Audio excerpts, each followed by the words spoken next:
نحمده ونصلي على رسوله الكريم أما بعد رب اشرح لي صدري ويسر لي أمري واحلل عقدة من لساني يفقهوا قولي۔ دینی رہنمائی کی مجلس نمبر 353 میں سبھی سامعین کی خدمت میں السلام علیکم ورحمۃ اللہ وبرکاتہ عرض ہے۔ آج کا پہلا سوال یہ ہے کہ کیا رمضان المبارک کے آخری جمعے کی فضیلت زیادہ ہے، جیسا کہ عوام میں اس کا بہت اہتمام ہوتا ہے اور بعض لوگ اس کا خطبہ بھی الگ سے پڑھتے ہیں جس میں الوداع الوداع یا شہر رمضان ہوتا ہے، تو اس کی کیا حقیقت ہے؟ جواباً عرض ہے کہ شریعت میں اس کی کوئی حقیقت نہیں ہے۔ رمضان کے سارے جمعے برابر ہیں اور خطبے میں الوداع کہیں سے ثابت نہیں ہے۔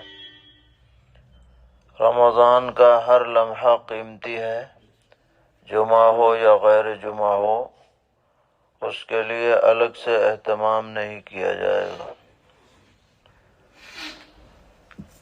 سوال ہے کہ اگر فجر کی سنت گھر میں پڑھ کر مسجد میں جائیں تو ہم نے سنا ہے کہ عمرے کا ثواب ملتا ہے، کیا یہ بات صحیح ہے؟ جواباً عرض ہے کہ ایسی کوئی روایت ہمارے علم میں نہیں ہے، البتہ فقہا نے بعض کتابوں میں لکھا ہے کہ جو شخص فجر کی سنت گھر میں پڑھ کر جائے تو اس کے رزق میں وسعت ہوگی اور گھر میں لڑائی جھگڑے نہیں ہوں گے اور سکون زندگی نصیب ہوگی، لیکن اس بات کی بھی کوئی سند وہاں منقول نہیں ہے تو اسے حدیث کے طور پر بیان نہیں کیا جائے گا۔ سوال ہے کہ ایک صاحب کے پاس زکوٰۃ کی رقم تو ہے، تو کیا وہ رقم دینے کے بجائے فقیر کو مہینے بھر کا راشن خرید کر دے سکتے ہیں؟ جواباً عرض ہے کہ ہاں، اس میں بھی کوئی حرج نہیں ہے، چاہے رقم دے دیں یا راشن خرید کر دے دیں، اس کی گنجائش ہے۔ سوال ہے کہ اگر کوئی شخص جیب میں خون سے آلودہ رومال رکھ کر نماز پڑھے تو کیا حکم ہے؟ جواباً عرض ہے کہ اس کی نماز صحیح نہیں ہوگی، اس لیے کہ نجاست اس کے بدن میں کپڑے میں موجود ہے۔ سوال، اگر کوئی شخص معتکف ہے اور اعتکاف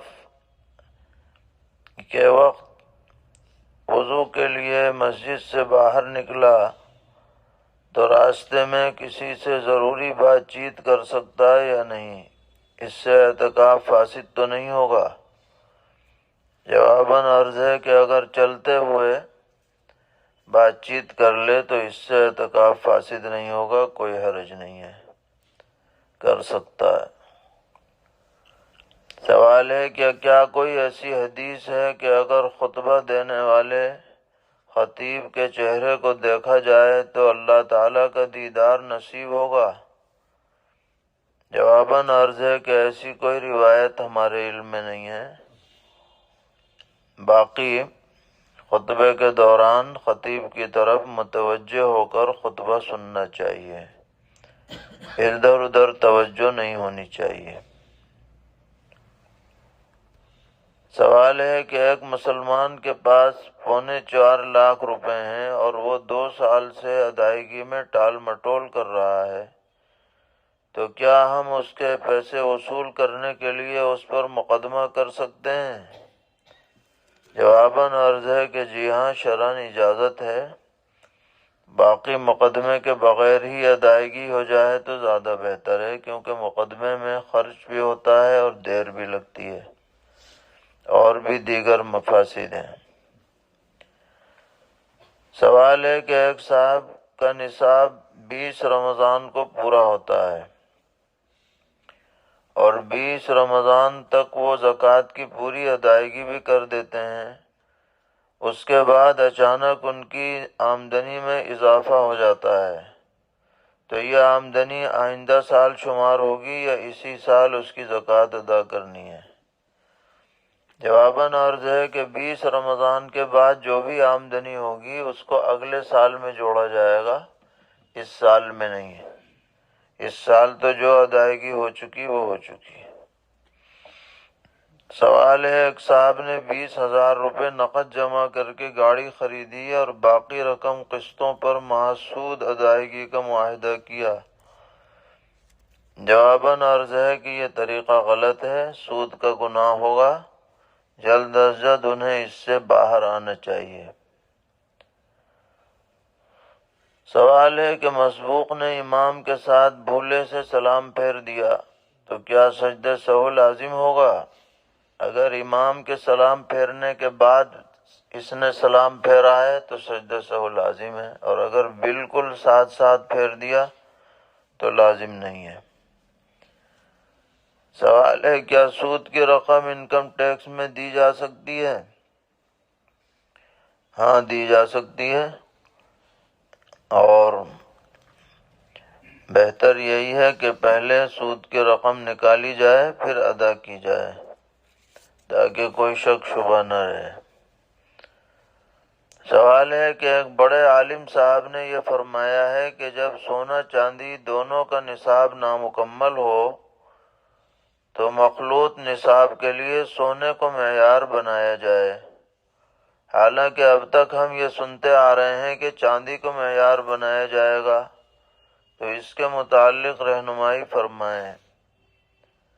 جواباً عرض ہے کہ جو رائے آپ نے مذکورہ عالم صاحب کی ذکر کی ہے وہ بھی ایک رائے ہے، لیکن ابھی تک معتبر دارالافتاء سے یہی بات جاری ہوتی ہے کہ چاندی کو معیار بنایا جائے گا، اور چاندی بھی آج کل کافی مہنگی ہو چکی ہے، اچھی خاصی رقم نصاب میں بنتی ہے۔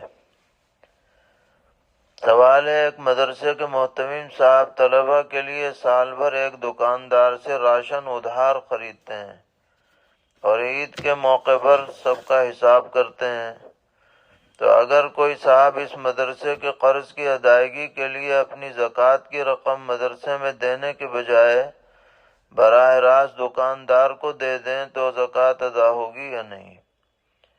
جواباً عرض ہے کہ اس طرح زکوٰۃ ادا نہیں ہوگی، بلکہ انہیں چاہیے کہ اولاً وہ مدرسے کو دیں اور مدرسے والے تملیغ کر کے اس زکوٰۃ کا حساب کریں، اس دکاندار کا حساب کریں، براہ راست یہ دکاندار کو نہ دیں۔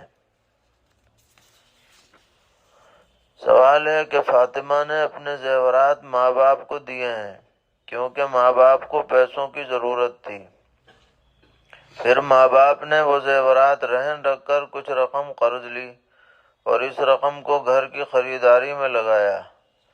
اب جب ماں باپ قرض کی ادائیگی کر کے زیورات چھڑا کر فاطمہ کو واپس کر دیں گے تو فاطمہ پر گزشتہ سالوں کی زکوٰۃ واجب ہوگی یا نہیں؟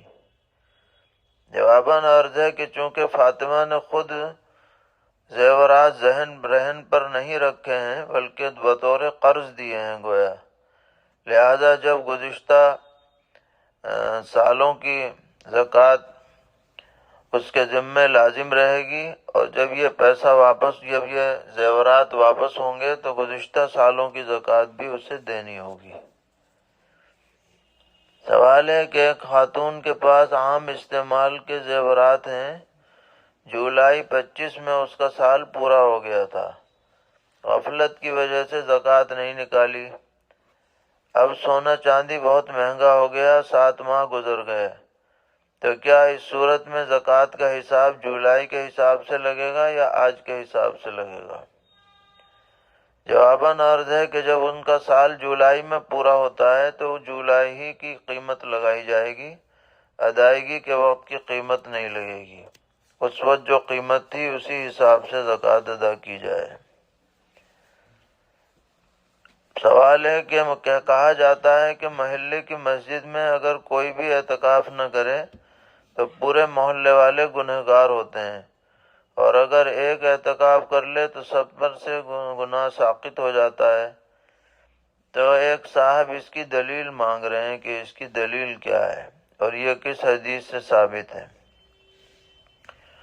جواباً عرض ہے کہ اعتکاف کا سنت مؤکدہ ہونا تو اس بات سے ثابت ہے کہ نبی اکرم علیہ السلام نے پوری زندگی اس کا اہتمام فرمایا اور بلا عذر اس کا ناغہ نہیں فرمایا۔ یہ دلیل ہے کہ سنت مؤکدہ ہے، اور یہ سنت مؤکدہ علی الکفایہ ہے، یعنی ہر ایک پر نہیں ہے۔ اس کی دلیل یہ ہے کہ جن صحابہ نے اعتکاف نہیں کیا ان پر آپ نے کوئی اعتراض نہیں کیا۔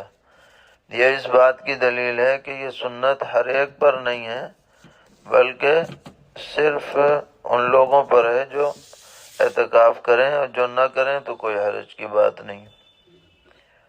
البتہ کسی نہ کسی کو ضرور کرنا چاہیے، جیسا کہ پیغمبر علیہ السلام نے کیا ہے۔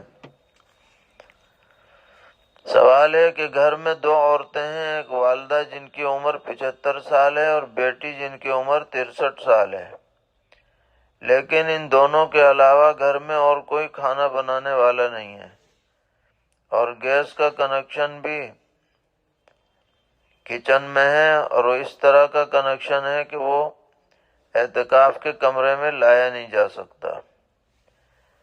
تو دونوں کے اعتکاف کی کیا شکل ہوگی؟ کیا بیٹی کھانا پکانے کے لیے کچن میں جا سکتی ہے؟ جواباً عرض ہے کہ اس صورت میں بیٹی کو چاہیے کہ وہ اعتکاف نہ کرے، والدہ خالی اعتکاف کر لیں، بیٹی خدمت کرے۔ انشاءاللہ دونوں کو ثواب ملے گا، والدہ کو اعتکاف کا اور بیٹی کو خدمت کا۔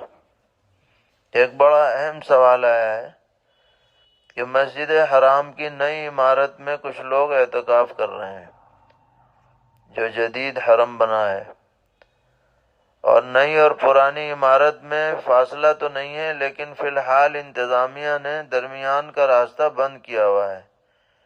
اس وجہ سے معتکفین کو باہر نکل کر طواف کے لیے جانا پڑتا ہے۔ تو کیا جب وہ باہر نکل کر طواف کے لیے جائیں گے تو ان کا اعتکاف باقی رہے گا یا نہیں؟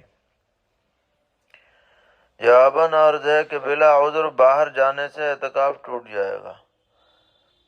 طواف کے لیے اگر وہ نکلیں گے صرف طواف کی نیت سے تو اعتکاف ٹوٹ جائے گا۔ تدبیر یہ ہے کہ استنجا کے لیے وہ باہر نکلیں اور واپس پھر وہ طواف والے علاقے میں چلے جائیں اور طواف کر لیں۔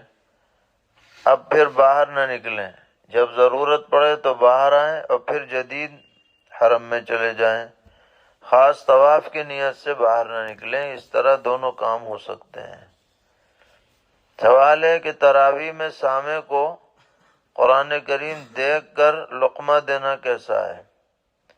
جواباً عرض ہے کہ حنفیہ کے نزدیک یہ طریقہ درست نہیں ہے، اس سے نماز فاسد ہونے کا اندیشہ ہے۔ سوال ہے کہ ہماری نواسی 8 سال کے قریب ہے، اس کو ہم اپنی زکوٰۃ دے سکتے ہیں یا نہیں؟ یا زکوٰۃ کی رقم سے کپڑے بنوا سکتے ہیں یا نہیں؟ جواباً عرض ہے کہ نواسی کو نانا اپنی زکوٰۃ نہیں دے سکتے، اس لیے کہ اپنے اصول و فروع کو زکوٰۃ دینا درست نہیں ہے۔ سوال ہے کہ ایک مسجد میں عصر کی نماز دوسری منزل پر جماعت کے ساتھ ادا کی گئی، تو معلوم یہ کرنا ہے کہ اوپر والی منزل کا امام نیچے والے امام کی سیدھ میں کھڑا ہوگا یا آگے پیچھے بھی ہو سکتا ہے؟ آگے پیچھے بھی کھڑا ہو سکتا ہے، ویسے بلا ضرورت دوسری جماعت نہیں ہونی چاہیے، مسجد میں مکروہ ہے۔ پوچھتے ہیں کہ وقف الاولاد میں 100 سے زائد اولاد ہو گئی اور آمدنی تقسیم کرنا دشوار ہو رہا ہے، اولاد بڑھتی چلی جا رہی ہے، تو اس کا حل کیا ہے؟ جواباً عرض ہے کہ کرائے کو حسب حصص بانٹا جائے، اس کے علاوہ کوئی شکل ہمارے علم میں نہیں ہے۔ سوال ہے ایک شخص کے پاس سونے چاندی کی شکل میں تو مال ہے لیکن نقد روپیہ نہیں ہے، اور اس پر 1 لاکھ روپے قرض بھی ہے، تو اس صورت میں زکوٰۃ کیسے ادا کرے؟ جواباً عرض ہے کہ ابھی حساب لگا لے اور قرض منہا کر لے، اور جتنی رقم زکوٰۃ کی بیٹھے وہ جب حسب انتظام اس کو ادا کرتا رہے۔ سوال: ایک شخص کو طواف کے دوران پیشاب کے قطرے نکل رہے ہیں، اس نے درمیان میں جا کر پاکی حاصل کر کے طواف شروع کیا، لیکن بار بار یہی پریشانی پیش آ رہی ہے، البتہ اس نے طواف اور سعی مکمل کر لی، تو اس کا عمرہ صحیح ہوا یا نہیں؟ جواباً عرض ہے کہ ایسی معذوری کی شکل میں عمرہ اس کا درست ہو جائے گا۔ سوال ہے کہ نماز میں بالقصد خلاف ترتیب قرآن پاک پڑھنا مکروہ تحریمی ہے، تو معلوم یہ کرنا ہے کہ کیا اس عمل تحریمی سے نماز بھی مکروہ تحریمی ہوگی یا نہیں؟ جواب دے کر شکریہ کا موقع عنایت فرمائیں۔ جواباً عرض ہے کہ اگر صورت آگے پیچھے پڑی ہے تو مکروہ تنزیہی ہے، لیکن اگر آیتیں الٹی پڑی ہیں ترتیب کے خلاف تو یہ مکروہ تحریمی ہوگا، اس لیے کہ اس میں معنی بدلنے کا سخت اندیشہ ہے۔ سوال ہے کہ ایک شخص نے موبائل پر گیم کھیلا اور وہ ہار گیا اور اس کے ذمے بہت قرض ہو گیا، تو کیا اس کے ناجائز کھیلنے پر اس کو زکوٰۃ یا صدقہ فطر دے سکتے ہیں؟ جواباً عرض ہے کہ اگر وہ مستحق زکوٰۃ ہے تو دے تو سکتے ہیں، لیکن اس کے مقابلے میں ایسے لوگوں کو زکوٰۃ دینا زیادہ بہتر ہے جو اس طرح کی فضولیات میں پیسہ نہیں لگاتے۔ ہاں، اگر یہ سچی توبہ کر لے تو دینے کی گنجائش ہے۔ سوال ہے کہ چاول سے صدقہ فطر ادا کر سکتے ہیں یا نہیں؟ جواباً عرض ہے کہ چاول معیار نہیں ہے، البتہ گیہوں سے قیمت لگا کر اس قیمت کے بدلے میں جتنا چاول آتا ہے وہ دے دیا جائے تو اس کی گنجائش ہوگی۔ سوال ہے کیا معتکف مسجد کے حجرے میں جا کر مسجد میں کی اذان دے سکتا ہے یا نہیں؟ جواباً عرض ہے کہ حجرہ مسجد شریف سے اگر باہر ہے تو وہاں جا کر اذان نہیں دے گا، مسجد میں رہتے ہوئے اذان دی جائے گی۔ سوال ہے اگر فطرے کی مقدار 2.25 کلو ہے تو ہم 2 کلو آٹا دے دیں تو کیا فطرہ ادا ہوگا یا نہیں؟ اور اگر رمضان ہی میں دے دیا جائے تو کیسا ہے؟ جواباً عرض ہے کہ جی ہاں، آٹا بھی دے سکتے ہیں اور بڑھا کے دیں تو اور اچھا ہے، اور رمضان میں بھی دے سکتے ہیں، کوئی حرج نہیں ہے۔ سوال ہے اگر کوئی شخص تراویح کی نماز کی پہلی رکعت میں صرف ایک سجدہ کرے اور دوسری رکعت میں اتحیات، درود شریف، دعائے معصور پڑھنے کے بعد سجدہ سہو کر لے تو کیا اس کی نماز ہو جائے گی یا 3 سجدے کرنے پڑیں گے؟ جواباً عرض ہے کہ اس طرح نماز درست نہیں ہوگی، بلکہ اسے دوسری رکعت میں 3 سجدے کرنے ہوں گے، پھر آخر میں سجدہ سہو کرنا ہوگا، تب نماز درست ہوگی۔ سوال ہے کہ ایک معتکف شخص ہے، اس کے لیے غسل کہتے ہیں کہ منع ہے، لیکن وہ کہہ رہا ہے کہ میں روزانہ غسل کا عادی ہوں اور میرے لیے بغیر غسل کے رہنا بہت مشکل ہے، تو اب میں کیا کروں؟ جواباً عرض ہے کہ اس کے لیے حکم یہ ہے کہ جب وہ استنجے کے لیے باہر نکلے تو جلدی جلدی پانی ڈال کر آ جائے اور وہاں رکے نہیں، اس طرح اس کا اعتکاف بھی برقرار رہے گا، غسل بھی ہو جائے گا۔ سوال ہے کہ میں جس جگہ کا رہنے والا ہوں اس جگہ کا نام پچیاک ہے، یہاں باقاعدہ جمعے کی نماز ہوتی ہے، اور یہاں سے 1.5 کلومیٹر پر ایک جگہ ہے پچیاک کی ڈھانی کہتے ہیں اسے، یہاں 40-50 گھر ہیں، جمعہ نہیں ہوتا ہے۔ سوال ہے کہ ڈھانی میں جو لوگ اعتکاف کر رہے ہیں تو کیا ان کے لیے پچیاک آ کر جمعہ پڑھنا ضروری ہے؟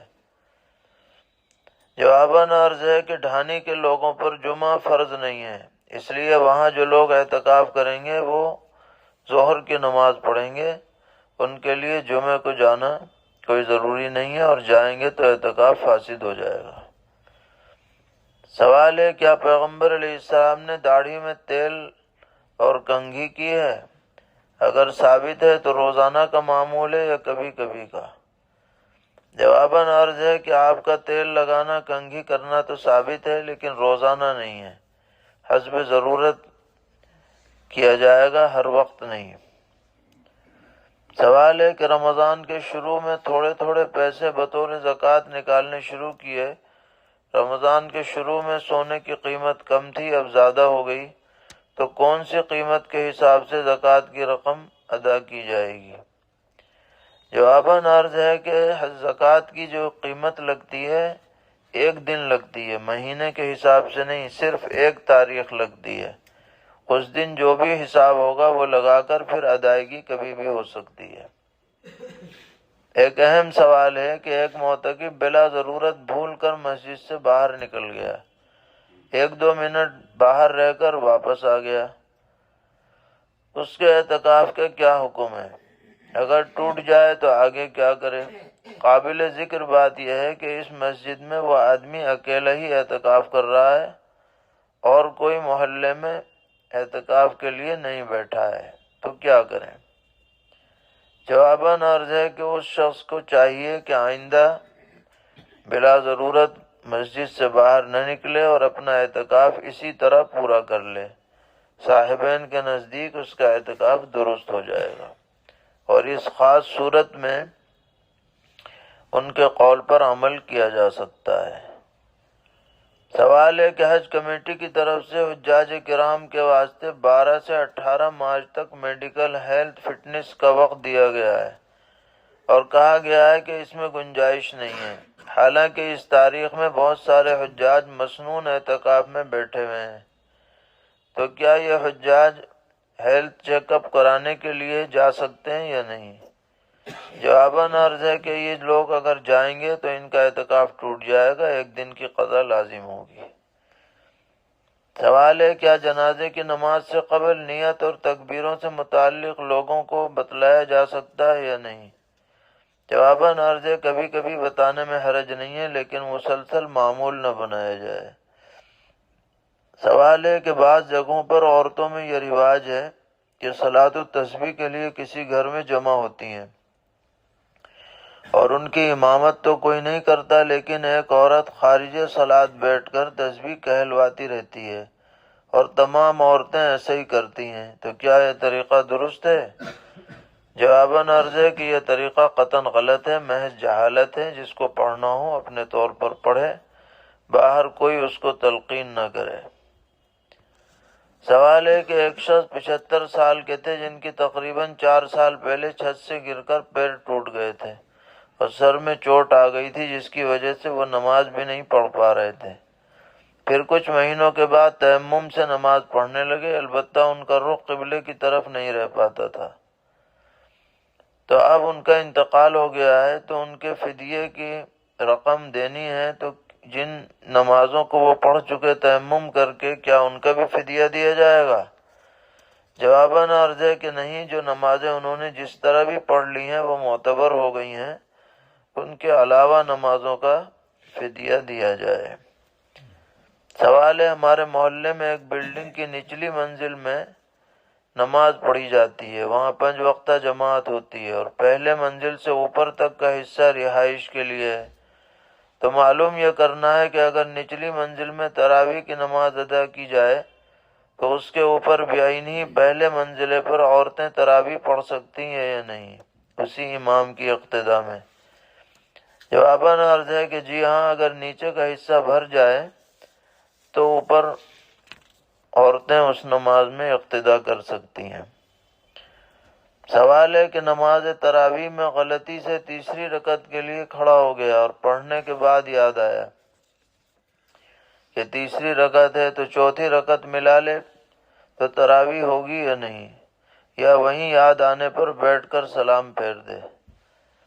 جواباً عرض ہے کہ تیسری رکعت کے لیے جیسے ہی کھڑا ہو فوراً بیٹھ جائے اور پھر سجدہ سہو کر کے سلام پھیر دے، مزید رکعتیں نہ ملائے۔ اللہ تعالی ہم سب کو دین و ایمان پر استقامت عطا فرمائے، شرور سے محفوظ رکھیں، وصلی اللہ تعالی علی خیر خلقہ محمد وعلی آلہ واصحابہ وذریاتہ اجمعین۔